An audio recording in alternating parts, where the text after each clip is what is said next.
Guys, welcome back to another video. Today we're going to be ranking all of the common cars in Drive Ahead, all 41. Let's go. Number 41 is the go-kart. This car is possibly the worst. It has a ram to its head, even though it's very short, and its back protection isn't too great, as you can see. Also, it's like possibly the worst tiny car. Number 40 is the snow racer. It's basically the same exact thing as the go-kart.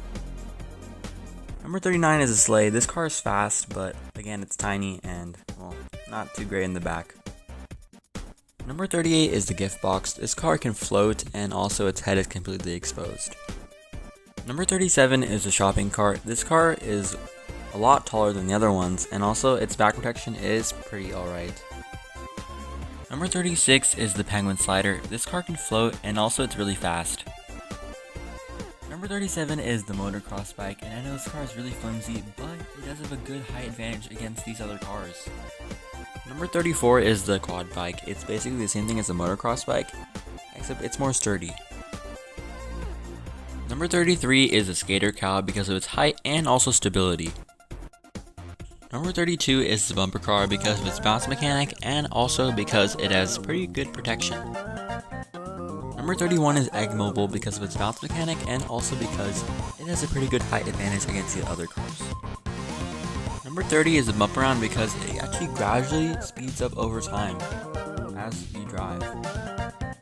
Number 29 is the Piranha. This car can float, and also enemies' bodies can get stuck in its mouth, which can basically stabilize them. Number 28 is the Kick Sled. It has some pretty cool, weird physics, and also its back protection is pretty bad. Number 27 is the Antique Automobile. This car does have some pretty good protection, but it's just way too flimsy. Number 26 is the Rowboat. This car can float, and also it can get a pretty good wheelie on cars, and also its speed is pretty good. Number 25 is the Amphibian. It has more protection than the Rowboat, and yeah, it can also float. Number 24 is the Weevil. This car has zero protection on any sides, and yeah, its head is really exposed.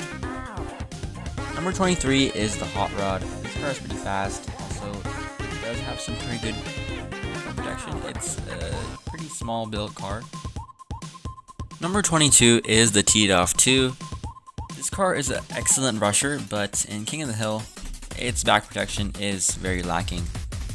Number 21 is the Antique Formula. This car is pretty decent car. It's like the staple car of Drive Ahead because it is actually the first car that you get. Number 20 is the off-road vehicle. This car is pretty fast. Its protection is actually alright. Number 19 is the soccer delivery car. You can use its back to actually protect yourself, and also the soccer balls can be sort of useful.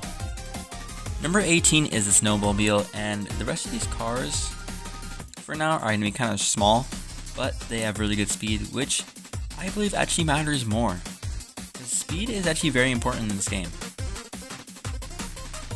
Number 17 is the snow cycle. This car is actually pretty fast and stable, and its front protection is pretty good.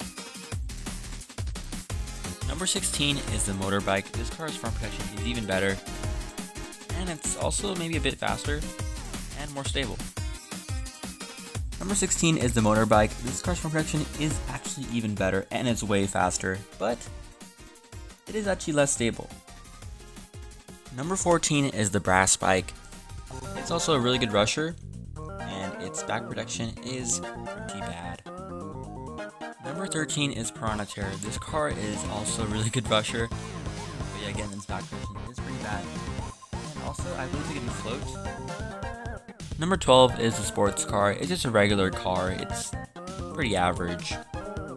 Number 11 is the Roadster. This car is fast. It can do a pretty good wheelie, and also its head is very enclosed in its body. Number 10 is the Skull Crusher. This is another rusher with bad back protection, and also it has a very bendy front, which may be very useful and dynamic. Number 9 is the Motosaurus. This car can float. Also, it has some pretty cool knockback with spikes, but you need to time it perfectly or else you're gonna die because of the ramp to its head. Number 8 is a Steel Crab. This car isn't so fast, but its protection is pretty good, which is also pretty important. I would say its speed is about average. Number 7 is the Baby Carriage. This car's speed is also kinda average, but its protection is pretty great. And yeah, it's the best tiny car in the game. Number 6 is the Hearse. This car can get a really good height advantage against most cars. Also, its coffin can actually float and can actually kill enemies in water. It keeps on bouncing up, it's really weird.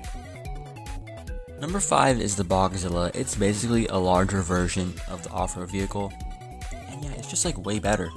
Because it's just way faster, and also it has some pretty weird mechanic where like it can like sort of stick onto surfaces, sorta. Number 4 is the Fossil. This car's bendy body can basically attack most cars pretty easily, and also its high advantage just makes it even better. Number 3 is a Snowy car. It's basically like an average car, and its protection is really good because its body is basically enclosed in itself. And yeah, you can actually go upside down with it, sorta. Number 2 is the Timber Lorry. This car's back protection is possibly the best of all the common cars. And it's basically like a truck, so it's obviously just going to be better because it's the only truck on the list. And as you know, trucks have really good high advantage. Number 1 is the Robobike, and I know you guys are thinking, how is Robobike number 1? Well, its wheel is just so versatile. You can use it in so many ways. Its protection isn't that great, but against all the common cars, I think it's going to stand against them pretty well. Hey guys, hope you liked the video. Please subscribe if you want more of these type of videos, or you guys want more tournament style videos. I heard you guys like that, so I might do that as well.